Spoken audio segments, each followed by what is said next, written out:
Hey, welcome back to the show. You know, back in November, the week leading up to Thanksgiving, our team members shared their favorite recipes and we cooked them all together and it was so much fun.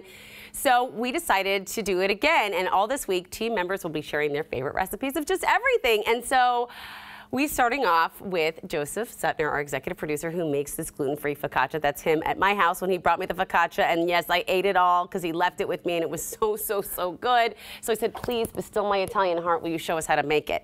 And so here he is. Now, you've been experimenting with gluten-free cooking for a while, and I love that because you and I have a little issue with gluten. Yeah, it's hard for us to digest, and I watch a lot of cooking videos on YouTube, and I stumbled upon this focaccia recipe from a woman named Kim. She has a blog called Let Them Eat Gluten-Free Cake, and she had all these recipes, and I'm like, this one looks really good, and I've always heard that focaccia is like the gateway into bread baking. It's the easiest one to start with. Oh, okay. So I figured, why not try that? And then I made it for you, and you liked it. I literally And your husband eats gluten, and he said he liked it too. And he loved it too, and actually, not only that, it wasn't just a side dish for our pasta, but I made paninis with it. Oh. And did I not tell you that? No. Yeah, it held up so well in the panini maker because it's a harder bread. You can't really make paninis with gluten-free bread because it'll just disintegrate essentially. But this has good structure, it's sturdy. It's amazing. So let's get started because I know this is a process we can't do in the 7 minutes and 24 seconds We've kind of condensed it. But honestly though, y'all out there, if you're skeptical about making this, it's not that hard, honestly. I mean, I'm not really a baker. I just started baking probably in January. Really? Yeah. So I picked it up. It's not that hard. Yeah, but you're pretty much an overachiever. Okay. Well, you know. But He really is. But there are a lot of ingredients. So that's the hard part. Here's the thing with gluten-free. It's not like regular dough because there's no gluten. That's what holds everything together. Right. So Kim, she's a genius.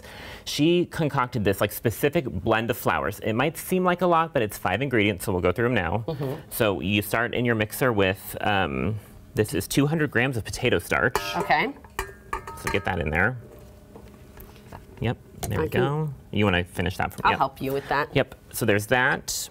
And then we've also got some... It kind of sticks to the thing there. Yeah. I'm making a mess. As soon as Joseph hands it to me, I made a mess. Okay. It's okay. And then we've got some 175 grams of white rice flour. White rice flour. Yep, okay. Dump that in. And that one just kind of fell right in. That was great. Yep, there you go. Then we've got a little bit less, the 53 grams of tapioca flour. Tapioca flour. Ooh, I don't think I've ever cooked with tapioca flour before. Okay. Yep. And then we've got, this is kind of a funny ingredient, it's protein isolate, you know, like for people who work out and stuff. Protein isolate, okay. Yeah, so you mix that in and then... so there's protein in this bread, it's healthy. Yes. And then just 11 grams of xanthan gum. That's just for a little texture, I think. Xanthan gum, by the way, in all gluten-free baking is just sometimes the secret key. If you didn't know that, you probably do, though. So that is the bread mix and the ratio that you need to use. So then we'll just give this a little bit of a light mix. A little stir. To whisk it all together, just so it kind of is equal. You know, that's actually a good tip because a lot of times when I'm mixing the flours, I just use the whisk when I can actually just do everything in my stand mixer and not make such a mess. Yep. Good to know. So then we also add a little bit of salt, 2 teaspoons. And you chose kosher salt, like large rock salt? Yep. Okay. And then there's sugar, which I believe is this. Yes, this is sugar. Dump that in. So sugar and salt. All right, got a little bit of each. And then 2 teaspoons of yeast. Okay. Dump that in. There we go. And then we'll just give that another little mix. Okay, and then while it's on low, you want to add in your milk. So add that in slowly. And we'll add it in slowly. It's 2.5 cups of milk and then 4 tablespoons of melted butter. So I'm going to add that in at the same time. Okay. 4 tablespoons? That's it for a huge loaf? That's it. I really thought there would be more butter than that. But you can put butter on after, too. Yes. So what you do is you let this go for 5 minutes. Okay. Now, if you're looking at this and you're a baker at home, you're skeptical because this looks pretty soupy. So I will say the texture is way different. After you've blended this for 5 minutes, it's going to look like cake frosting. Oh. Don't be alarmed. That's just what it looks like. That is a good tip because you would think, oh, I did this wrong. Something wrong. No, don't worry. It looks like that. So you blend this for 5 minutes, and then you have to let it sit and proof for like 2 hours. Okay. And through the magic of television, we have that. Voila. So let's move over to our little... Okay, let's look at that consistency for a second. It looks a little weird. You're right. It does look like cake frosting just a little bit. But it's, as you can see, it's not falling out of the bowl. Yeah. It's pretty solid. Yeah. And it looks pretty good. There you go. Okay, so now we put it... No, not yet. Oh. So we need to add some olive oil to the bottom of our baking dish. This is about 6 tablespoons of oil. Okay, and so you've also, I see here, put down, what is that? You can put some parchment paper on here if you want. You don't have to, but the goal is just to kind of spread it around. What is that paper you have there? It's some parchment paper, Amity. You know, one of these little baking tricks I've learned.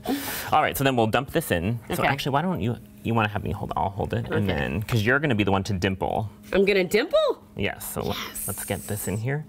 See, the texture looks a little different, but Yes. that's okay. It does, and it's sticky, I see, Yeah, very it's sticky. Sticky, yeah. Letting it cool for a while helps it stick together a little bit more, because you know there's no gluten, so this is what we're using to make it stick together. Okay. So there's that, so hold on. You're gonna get, Oh, I should not probably do that. so then we're gonna add a little more olive oil on top, Okay. and then you're gonna dimple it now. So you wanna get it all. All right. Okay, here we go. You just wash your hands, I know they're clean. Yes, I just washed my hands, friends. So just this? Is this Yep. what I'm doing here? Yep. But I'm spreading it around as I'm dimpling, Keep right? it going, yep. All right. And you just want it to be in an equal layer, Okay. so it bakes evenly. Okay. Wow, this is... Keep going a little more over here. Yep. Okay. You say this is easy, but I mean, it is a little bit intimidating when you first start doing this, because you're like, oh my gosh, I don't know that this is equal, it's even. It doesn't have to be perfect. I mean, But it's fun. It's a forgiving bread.